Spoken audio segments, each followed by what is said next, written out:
Hi, and welcome to another video by Jimthecarguy. Today we have a 2006, it's a Scion. We're going to be changing the front brake pads and rotors.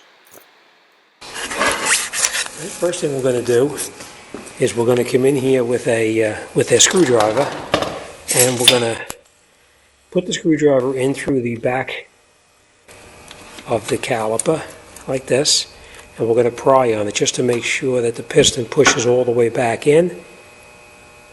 So that way when we put it back together later on, it'll go together that much easier. All right, we're going to push the piston like this and just push it all the way in as far as it can go. That recesses the piston all the way back into the bore. It'll save you a little bit of a time later on. All right, it's pushed all the way in. Let me get a camera shot. A light, and you'll see what I mean. See how the piston is pushed all the way back in with the brake pad. Now what we're going to do is we're going to check to make sure that these slide pins are okay here, because slide pins go bad frequently, and when that happens, the brake caliper doesn't slide back and forth as needed. In this case here, you can see it is moving. We're just going to lubricate everything so that it actually slides a lot easier. What we're going to do now is we're going to take out this 14mm bolt here and here, and we're going to remove this mounting bracket. We're going to remove the caliper and set that off to the side for now. Then we're going to remove the two bolts in the back right here that hold the mounting bracket onto the car, and let me show you how it's going to go. Alright, so basically what you need is a 17mm socket, a 14mm socket, a ratchet, and that's going to be about it. So let me grab some tools. We're going to get started. First thing we're going to do is we're going to move these two 14mm bolts here. Take it out here and here. And once you break them loose, you can take it out by hand.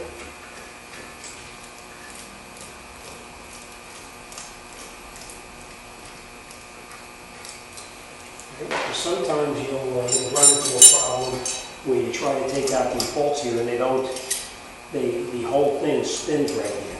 If that's the case, you take a wrench and you put a wrench over the top.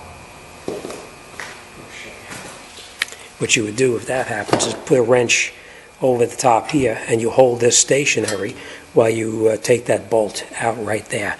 In this case, it didn't happen, but if it did, you would hold it with this wrench.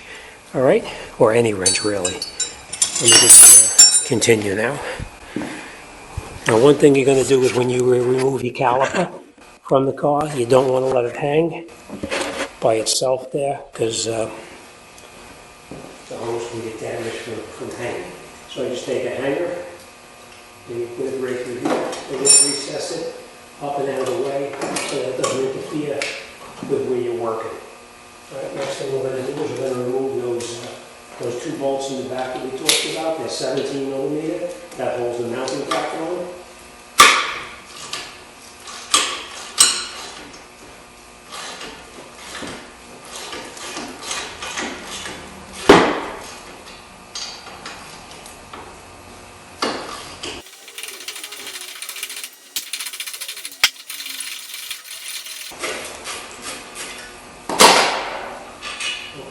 Take this mounting bracket off of the car. Now normally the rotor is pretty rusted onto there and it doesn't come off. If that's the case, you can get in here with a hammer. We're going to be changing the rotors anyway, so if you get in here with a hammer, you can bang on it to knock it off, that's fine. If not, if it doesn't come off, then what you can do is you take a bolt and you screw a bolt in through that little hole right here. And when you tighten this bolt in, as you tighten it up, it's going to push the rotor off of the hub bearing. So if it's stuck, if it's not stuck, then you don't need to notice. The next thing we're going to do is we're going to clean the face up over here if it needs to. And this one does not. It's actually nice and clean, so we're not going to worry about that. We're going to grab the new rotor now, and we're going to put that new rotor on, and we're going to get the new pads in. Switch the rotor on like that. And what I always do is screw it up on over the stud It keeps the rotor from moving around when you're trying to get the new brake pads on. And put that mounting bracket back on.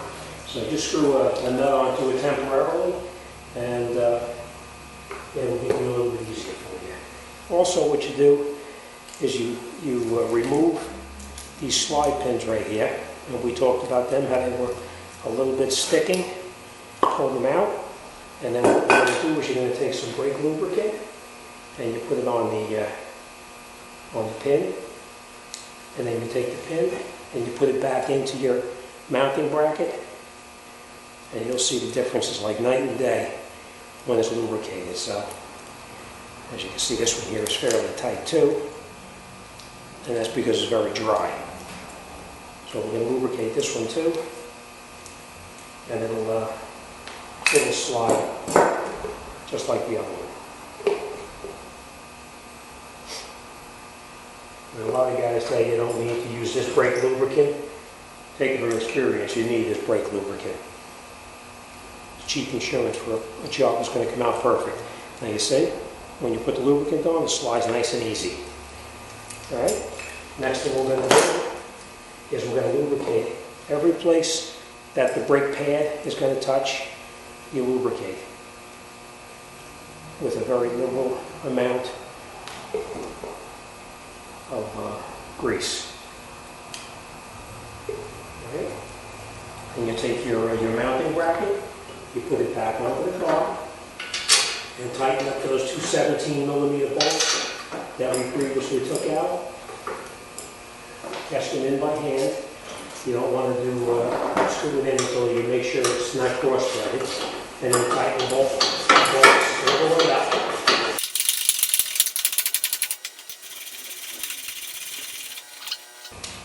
And what you're going to do is you're going to take your new brake pad, and now the previous pad that we took out had the indicator up on the top. You have to make sure that the new pad has got the indicator in the same position as the old one.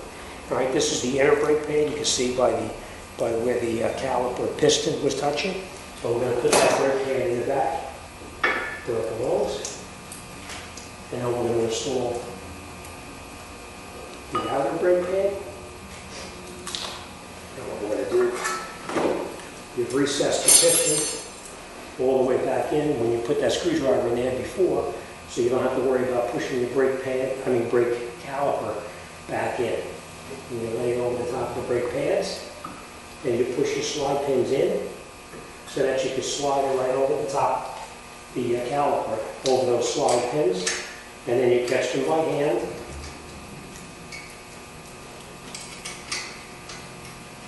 Remember, everything is by hand until you have it in as far as you can go, and then you tighten it up. Okay, remember what we talked about? These pieces here rotating, that's exactly what's happening on this bottom one down here. As I'm trying to tighten it, the whole thing is spinning. So you just hold it with the wrench, like this. Hold stationary with the wrench, and tighten up that part.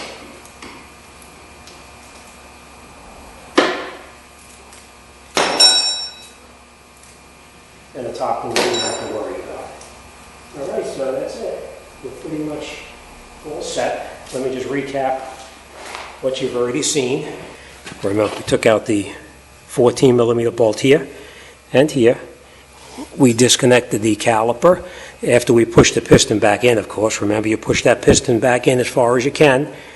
Then you take a piece of wire and you just hang the caliper from the strut tower, or just relocate it to the side. Take out those two 17mm bolts to hold the mounting bracket on. Take the rotor off the car, put the new rotor back on, put your two 17mm bolts in, put your brake pads in to lubricate everything, and then put your pins, your slide pins in, tighten them in all the way, and lock them down tight. And that's it. Next thing we're going to do is we're going to go to the other side, and we're going to put the brakes on the other side, and we're going to get this job wrapped up. All right, remember, after you do the brakes, before you drive it, pump that brake pedal a couple of times, because by pumping the brake pedal, you want to have that piston push back out to where it belongs so that it's a nice tight fit up against here, and that'll give you a nice firm pedal. All right, so pump the brake pedal and you'll feel the pedal come right back up on top, and you'll be ready to roll. All right, thanks for watching. See you on the next one.